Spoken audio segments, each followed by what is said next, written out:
Five, four, three, two, one.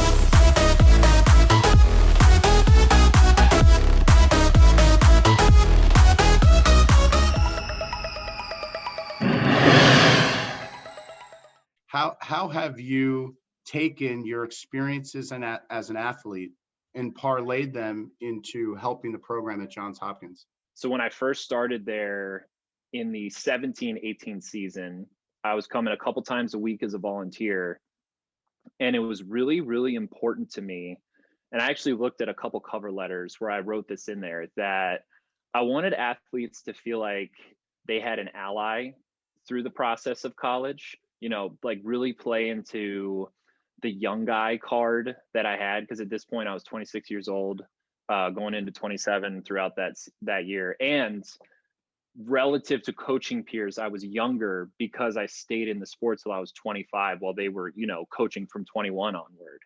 So I was a very youthful coach, and I really wanted to parlay just how recently I'd experienced swimming into helping understand the athletes, put my brain into their brain, and just try to empathize with them as best they can. It worked out really well in that way that I really felt like I was good at making connections with the athletes. My first year at Hopkins, and then, UVA, my second year, I don't want to get ahead of ourselves, but when I was a volunteer there, it was really important to me to develop relationships with the athletes and just kind of trust that the system, just trust that you as a whole are a good coaching staff. Again, the aggregate, just understand that we're getting the athletes what they need, day to day, generally, and to really focus on developing the personal connection with them. I think that's super important. Now, I'm also speaking as someone, again, my first year, I had very little pressure on me as a twice a week volunteer into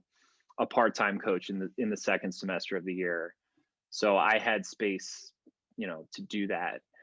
And the answer to your question, back to how have I parlayed that experience, once I started doing fitter, faster clinics, and in 17 onward, and once I started slowly getting myself back into swimming, and I was really experiencing the workouts that I was actually giving my athletes, especially in the sprint group, I would actually test out the skills on myself first. And this one's good, this one's garbage. And it felt good to be able to give them something that I was willing to give myself.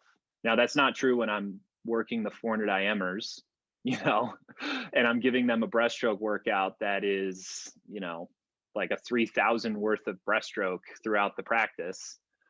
But, if I'm crushing people on racks and towers one day, I'll be like, you know what, guys, I did this on Tuesday and you're in better shape than me. So let's get to work. I'm not trying to kill you. Experiential learning has been super important to me. And then selfishly, I've really enjoyed it because the best form of learning is teaching. So by teaching these athletes stuff, I'm also weeding out inefficiencies in my own training where I give them something and it doesn't quite connect with them, or maybe it's not the best thing ever that they tried that day. Then I weed that out of my training. And so the two have been in a really nice concert with each other. And the evolution as a coach and an athlete for me, I know we're pulling it back to me instead of the coaching, but it's been a really nice evolution over the last couple of years.